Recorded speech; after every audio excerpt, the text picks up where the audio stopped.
¿Qué tal, amigos? Bienvenidos a nuestro programa de Me Gustaría Saber. Les saludamos desde St. Louis, Missouri. Estamos aquí en este programa en ocasión del Congreso de la Asociación General. Tengo a mi lado al pastor Esteban Bor y es para mí un placer poder estar con él aquí en este programa. Y hoy el programa va a ser un poco distinto porque esta vez usted va a escuchar preguntas que se han hecho aquí mismo en el stand de Secrets and Sealed en St. Louis. Así que antes de comenzar y escuchar las preguntas, yo quisiera pedirle al pastor Bor que nos dirija en oración para comenzar nuestro programa. Cómo no, con mucho gusto. Padre Celestial, venimos ante tu trono, venimos con confianza, porque venimos en el nombre de Jesús. Pero también reconocemos que somos seres humanos con unas mentes limitadas, por eso necesitamos tu sabiduría para contestar estas preguntas. Pedimos la presencia de tu Santo Espíritu para que nuestras respuestas estén conforme a la Biblia y el Espíritu Profecía y para que las respuestas sean una bendición para aquellos que sintonizan el programa. Te lo pedimos en el nombre de Jesús. Amén. Amén, muy bien. Vamos a escuchar la primera pregunta que nos la hace el pastor Colindres. Una pregunta muy interesante. Escuchémosla y luego vamos a responderla.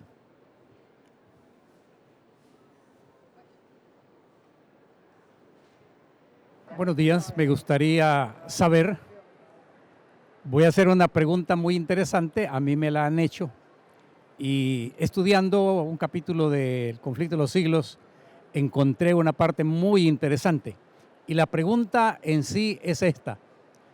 Si la Biblia dice que nosotros somos invitados a la cena de la boda del Cordero, la pregunta es, ¿con quién se casa el Cordero?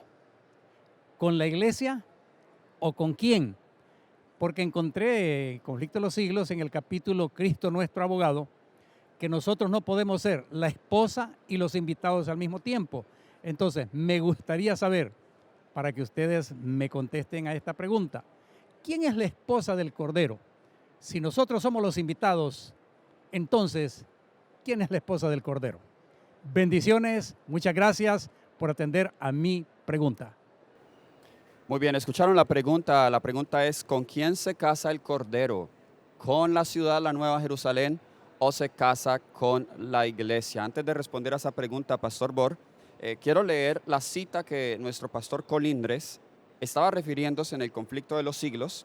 Se encuentra en la página 422. Es una cita un poco larga, pero la voy a leer para que podamos tener el contexto de la pregunta que se está haciendo. Nos dice la sierva del Señor: en el verano y otoño de 1844 fue hecha esta proclamación: he aquí viene el esposo, salid a recibirle.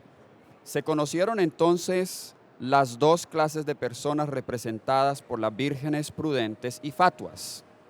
La una, que esperaba con regocijo la aparición del Señor y se había estado preparando diligentemente para ir a su encuentro. Y nos dice acá que la otra, que presa del temor y obrando por impulso, se había dado por satisfecha con una teoría de la verdad, pero estaba destituida de la gracia de Dios. En la parábola, cuando vino el esposo, las que estaban preparadas entraron con él a las bodas. La venida del esposo presentada aquí se verifica antes de la boda. La boda representa el acto de ser investido Cristo de la dignidad de rey. La ciudad santa, la Nueva Jerusalén, que es la capital del reino y lo representa, se llama la novia, la esposa del Cordero. El ángel dijo a San Juan: ven acá, te mostraré la novia, la esposa del Cordero. Me llevó en el espíritu, agrega el profeta, y me mostró la santa ciudad de Jerusalén, descendiendo del cielo desde Dios. Salta pues a la vista que la esposa representa la ciudad santa y las vírgenes que van al encuentro del esposo representan la iglesia. En el Apocalipsis, el pueblo de Dios lo constituyen los invitados a la cena de las bodas, Apocalipsis 19:9. Si son los invitados, no pueden representar también a la esposa. Cristo, según el profeta Daniel, recibirá del anciano de días en el cielo el dominio y la gloria y el reino.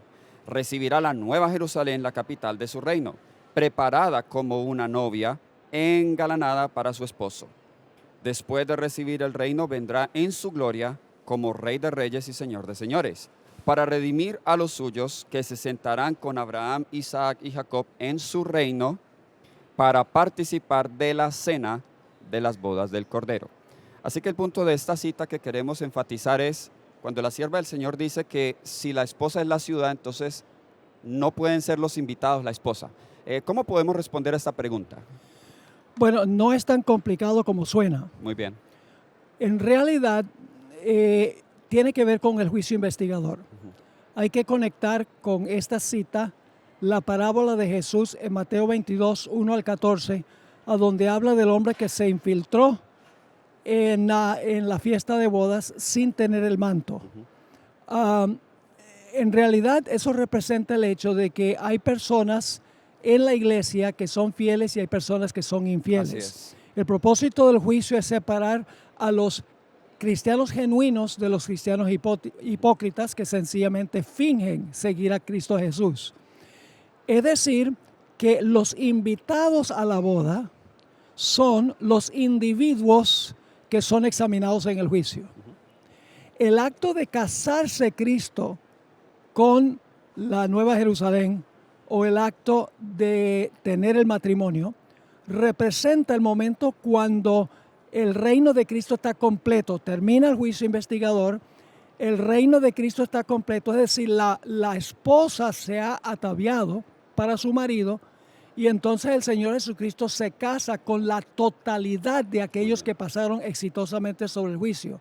Es decir, en cortas cuentas, los invitados son los individuos que son examinados en el juicio investigador.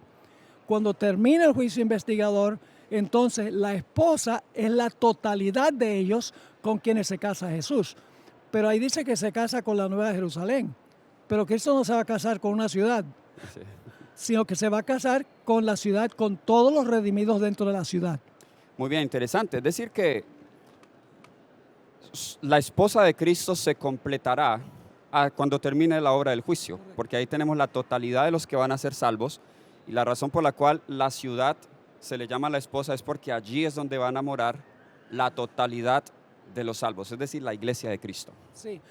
Otro punto muy importante, decir que Jesús se casa con su esposa es lo mismo que Jesús recibir el reino. Así es. Porque el reino no se debe entender en términos geográficos. El reino son el cúmulo de todos los que han sido hallados dignos en el juicio investigador. Es decir, es lo mismo Jesús recibir el reino cuando su reino está completo porque todos se han examinado y se han encontrado quienes son fieles y la boda es otra forma de decir lo mismo. Muy bien. Muchas gracias. Espero que hayamos podido responder a la pregunta. Vamos a otra pregunta que nos hace nuestra hermana Elizabeth. Ella hace en realidad dos preguntas, así que vamos a escuchar las dos preguntas que ella nos hace y las responderemos una por una. Así que vamos a escucharlas a continuación. Buenos días, mi nombre es Liz. Estoy en el Congreso General y tengo una pregunta para el Pastor Bor. Como adventistas del séptimo día, siempre hemos sabido que el Señor, cuando resucitó y subió a los cielos, llegó al lugar santo. Pero ahora han aparecido nuevas doctrinas y piensan que no fue así, sino que entró al lugar santísimo. ¿Cómo yo puedo demostrar bíblicamente que esta creencia está incorrecta? Gracias. Muy bien, entonces esta segunda pregunta viene de nuestra hermana Elizabeth y como ustedes bien la escucharon, ella hace una pregunta muy importante y tiene que ver con ¿a dónde fue Jesús cuando ascendió? Algunas personas, como ella bien lo describe, hoy están enseñando que cuando Jesús ascendió al cielo, entró directamente al lugar santísimo. Y esto pues se ha dicho para negar la doctrina del juicio investigador y la obra de Jesús en el lugar, allá en el lugar santo y en el lugar santísimo. Así que, ¿cómo podemos responder a esta importante pregunta? En realidad, este concepto se basa primordialmente en un solo texto en el libro de Hebreos. donde algunas versiones traducen que Jesús entró al lugar santísimo. Pero en el griego dice, entró a los lugares santos. Así es. Tahagia es la expresión que se usa. Se basa primordialmente en ese solo texto, pero hay mucha evidencia en la Biblia de que esa posición está equivocada. Y voy a explicar por qué razón. Hay que entender la secuencia del santuario. Jesús comienza su obra en el campamento, Así es. porque vino a habitar entre nosotros, donde están los pecadores. Luego muere en la cruz, el altar del sacrificio. Luego entonces, después de su muerte, en el lavacro resucita, el lavacro de la regeneración, es decir, representa la resurrección de Cristo. Y luego viene el lugar santo.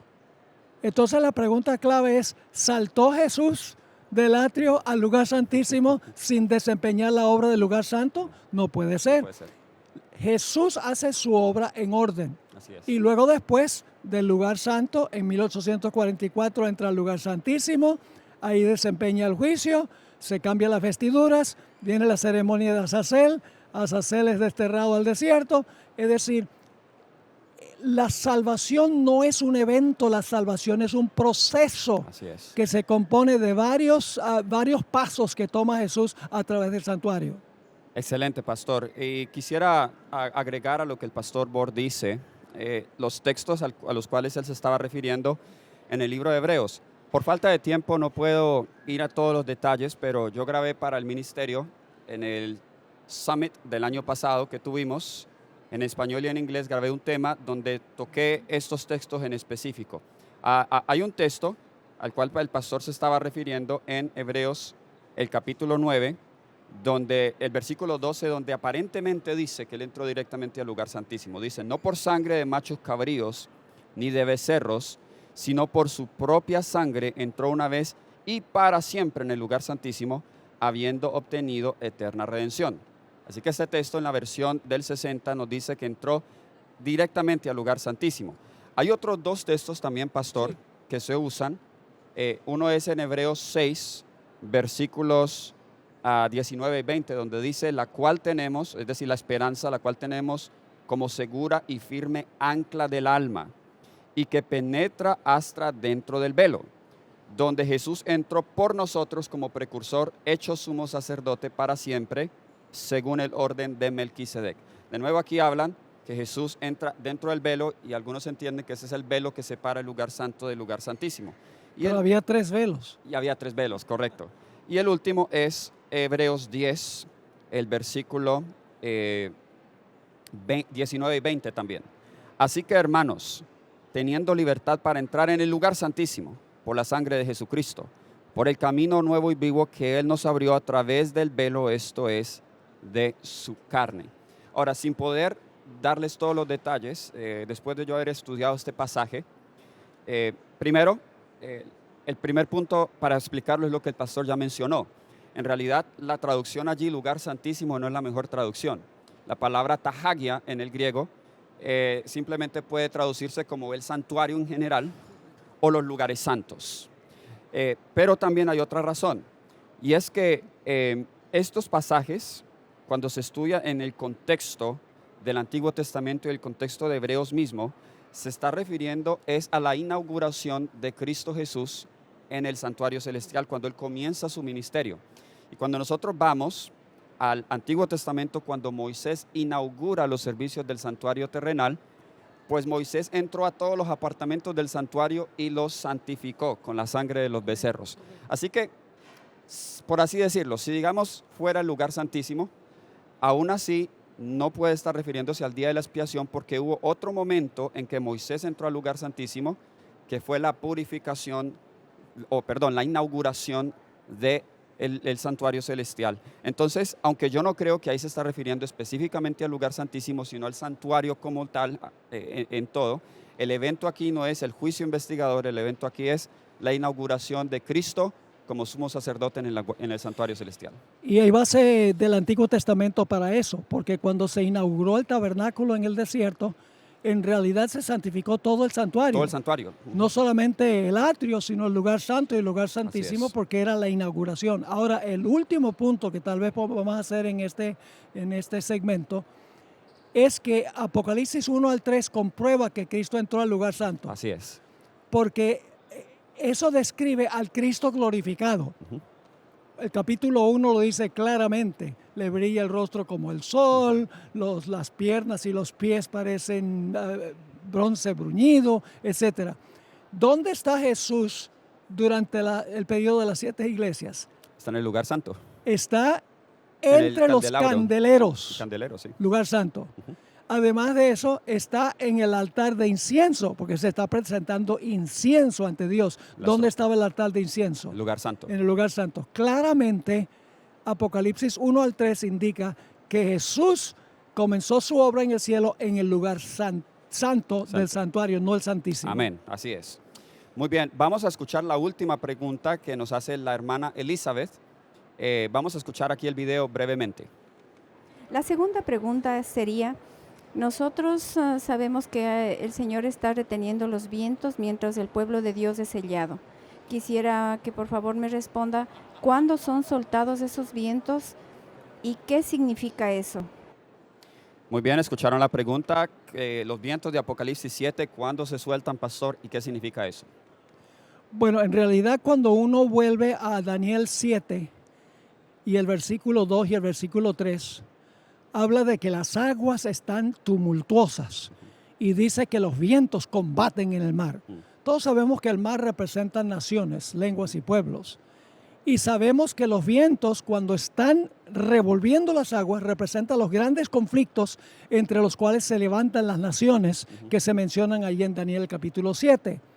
Es decir, que, y vamos a leer un par de citas del Espíritu de Profecía en un momento, el retener los vientos significa que Satanás no tiene total control sobre el mundo. Dios interviene, Dios impide que él manifieste su poder absoluto. Pero cuando se cierra la puerta de la gracia, todos los casos están decididos. Los 144,000 están sellados. Ahora van a pasar por el tiempo de angustia cual nunca se ha visto. Cuando se cierra la puerta de la gracia, Dios va a retirar su espíritu, que es lo mismo que soltar los vientos, y entonces va a haber una situación en este mundo que ni siquiera podemos imaginarnos. Así es, y justo, pastor, lo que usted acaba de decir es lo que dice Apocalipsis capítulo 7. Voy a leer brevemente versículos del 1 al 3. Después de esto vi a 4 ángeles en pie sobre los 4 ángulos de la tierra que detenían los 4 vientos de la tierra para que no soplase viento alguno sobre la tierra, ni sobre el mar, ni sobre ningún árbol.